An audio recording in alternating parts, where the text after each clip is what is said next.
राम भरोसे हिंदुस्तान। आप सभी ने अपने जीवन में शायद एक बार तो यह मुहावरा सुना होगा। अगर नहीं सुना है तो बता दें, इसका मतलब होता है कि इस देश को अब केवल भगवान ही बचा सकते हैं। यहां की सरकार पर कोई भरोसा नहीं रहा।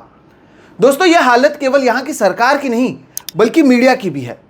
आज जो मैं आपको बताने जा रहा हूं उसे सुनकर आपको डरने और साथ ही होशियार होने की जरूरत है।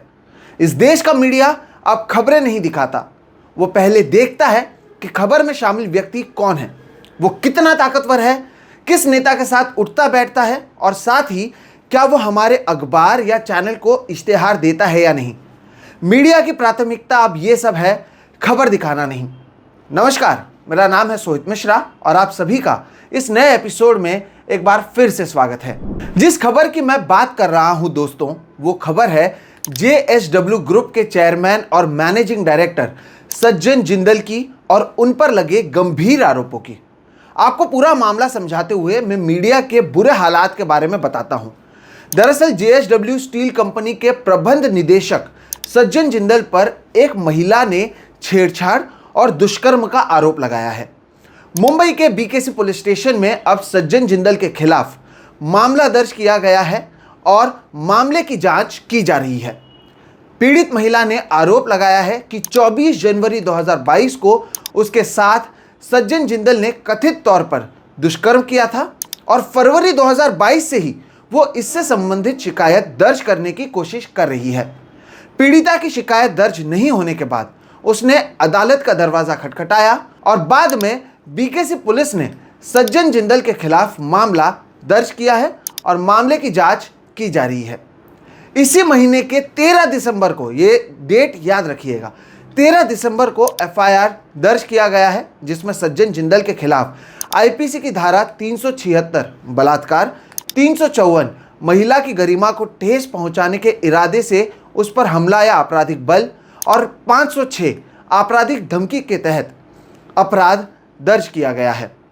अब दोस्तों, जैसे कि मैंने बताया कि FIR 13 दिसंबर को दर्ज कराया गया, लेकिन 14, 15 या 16 दिसंबर तक किसी भी अखबार या टीवी चैनल पर आप इस खबर को नहीं देखेंगे।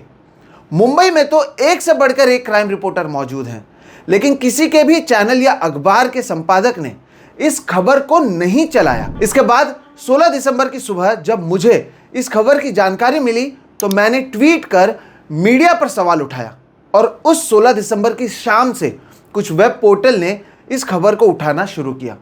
अखबार में यह खबर 17 दिसंबर को छपी और कुछ बड़े अखबार और टीवी चैनल ने इस खबर को तभी चलाया जब सज्जन जिंदल की टीम की ओर से एक बयान आया जिसमें उन्होंने इन सभी आरोपों को गलत बताया। आपको पहले सज्जन जिंदल के टीम की ओर से दिए गए बयान को दिखाते हैं। इस बयान में सज्जन जिंदल की ओर से या उनकी टीम की ओर से कहा गया कि श्री सज्जन जिंदल इन झूठे और निराधार आरोपों से इनकार करते हैं। वे पूरे जांच में सहयोग देने के लिए प्रतिबद्ध हैं। चूंकि जांच जारी है, हम इस स्तर पर आगे टिप्पणी करने से बचेंगे। हम आपसे परिवार की गोपनीयता का सम्मान करने का अनुरोध करते हैं। अब यह बयान उनकी टीम की ओर से आया गया है। तो दोस्तों, यह है पूरा मामला। हमें नहीं पता कौन सही है और कौन गलत है। ना ही मेरी सज्जन जिंदल से कोई दुश्मनी है जिसके तहत मैं इस खबर को सामने लाना चाहता था। लेकिन आप सोचिए दोस्तों, एक बड़े उद्योगपति के खिलाफ इतना बड़ा मामला दर्ज हो जाता है, लेकिन कोई भी मीडिया इस खबर को चलाना नहीं चाहता। कई लोगों ने इस खबर को चलाते समय हेडलाइन में ही लिख दिया कि सज्जन जिंदल सभी आरोपों को निराधार बता रहे हैं। हो सकता है कि वो सही बोल रहे हों, ये भी हो सकता है कि वो गलत बोल रहे हों। ये सब जांच का विषय है। लेकिन क्योंकि बलात्कार का आरोप एक उद्योगपति पर लगा हुआ है, तो क्या आप इस खबर को दबा देंगे? मीडिया ने यही काम किया है। सोचिए, यह पीड़िता है। कल आपके घर का अगर कोई सदस्य के साथ ऐसा होता है तो क्या आप मीडिया के पास इंसाफ की मांग करने जा सकते हैं? हम कैसे देश में रह रहे हैं दोस्तों?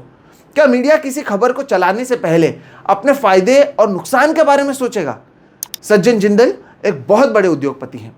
उनके ग्रुप का कुल market capitalisation 3.37 lakh crore rupees का है। तो क्या आप इतने संगीन आरोपों को लेकर दर्ज कराए गए FIR को नहीं चलाएंगे? सवाल यहां पर पुलिस पर भी उठता है कि मुंबई पुलिस ने FIR दर्ज क्यों नहीं किया। पीड़िता को अदालत में जाना पड़ा एक मामला दर्ज करवाने के लिए। दोस्तों, केवल सिंघम जैसे फिल्मों में नहीं बल्कि हकीकत में भी मुंबई पुलिस को अपना काम करना चाहिए था, जो यहां पर उन्होंने नहीं किया। वैसे ये एक इकलौता मामला नहीं है दोस्तों। मीडिया की हालत कितनी बुरी है यह आप महाराष्ट्र के ठाणे जिले में घटित एक मामले से समझ सकते हैं।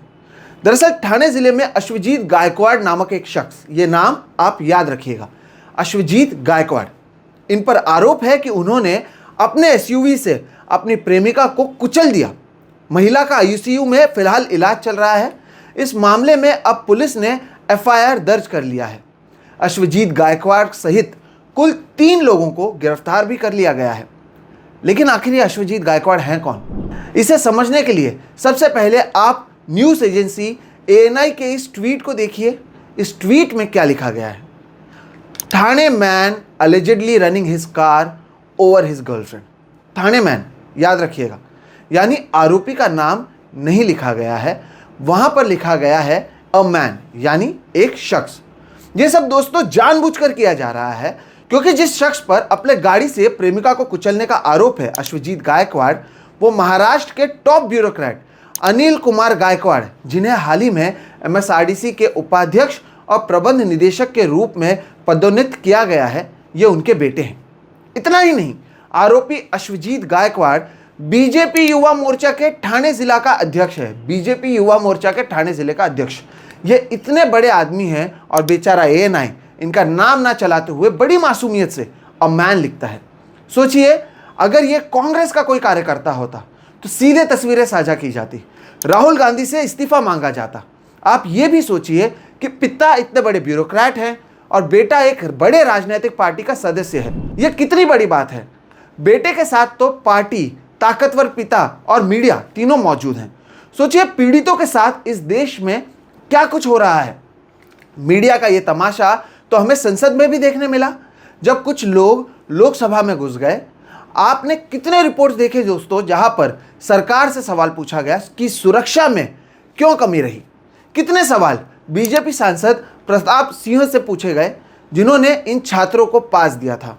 अगर पास किसी ओवैसी या फिर राहुल गांधी ने दिया होता तो शायद अब तक उन्हें देशद्रोह के आरोप में गिरफ्तार भी कर लिया जाता। तो यही नया सच है दोस्तों। मीडिया तो अपना काम कर ही नहीं रहा है, लेकिन सिस्टम भी अपना काम अब नहीं कर रहा है। एक पीड़िता को एफआईआर दर्ज करवाने के लिए महीनों लग जाते हैं। एक बड़े अफसर के बेटे को गिरफ्तार करने के लिए बड़ी मशक्कत करनी पड़ती है। सिस्टम की देखरेख करने का काम तो मीडिया का है। मीडिया अपना काम नहीं कर रहा है, इसलिए सिस्टम भी आवारा हो चुका है। अब तो संसद में खुद सांसद लोगों को पीट रहे हैं। शायद उनका भी सिस्टम से भरोसा उड़ गया है। अब यही सच है, अगर आप उद्योगपति हैं, किसी बड़े अफसर के बेटे हैं, या फिर सबसे ताकतवर पार्टी से आप इत्तेफाक रखते हैं, तो इस देश में आपके लिए नियम अलग हैं। लेकिन अगर आप ताकतवर नहीं हैं, अगर आप आम आदमी हैं और आप ईमानदार हैं, तब तो आप राम भरोसे हिंदुस्तान में रह रहे हैं, जिसका जिक्र मैंने शुरुआत में किया था। फिलहाल इस वीडियो में इतना ही दोस्तों। पिछले कुछ दिनों तक कुछ निजी कारणों से आपसे मेरी मुलाकात नहीं हो पाई, उसके लिए मैं माफ़ी चाहता हूँ। लेकिन अब आपसे ये वादा रहा कि इस चैनल पर आपको अलग अलग किस्म के कंटेंट देखने मिलेंगे, और उसे लेकर हमारा काम लगातार पिछले कुछ दिनों से जारी भी है। अगर वीडियो पसंद आया तो इसे लाइक करें, दूसरों के साथ साझा करें। अब इस चैनल से 3,20,000 लोग जुड़ चुके हैं, हमें सब्सक्राइब कर चुके हैं। हम चाहते हैं कि और भी लोग इसे सब्सक्राइब करें। आप सभी हमारी मदद करें, चैनल को सब्सक्राइब करें, ताकि हमें भी भरोसा मिले कि आप हमारे साथ मौजूद हैं और हम बिना किसी डर से किसी भी ताकतवर व्यक्ति के खिलाफ अपनी आवाज़ को बुलंद कर सकते हैं, और वो हम करते रहेंगे सोशल मीडिया के ज़रिए, इस यूट्यूब के ज़रिए। फिलहाल इस वीडियो में इतना ही दोस्तों। नमस्कार।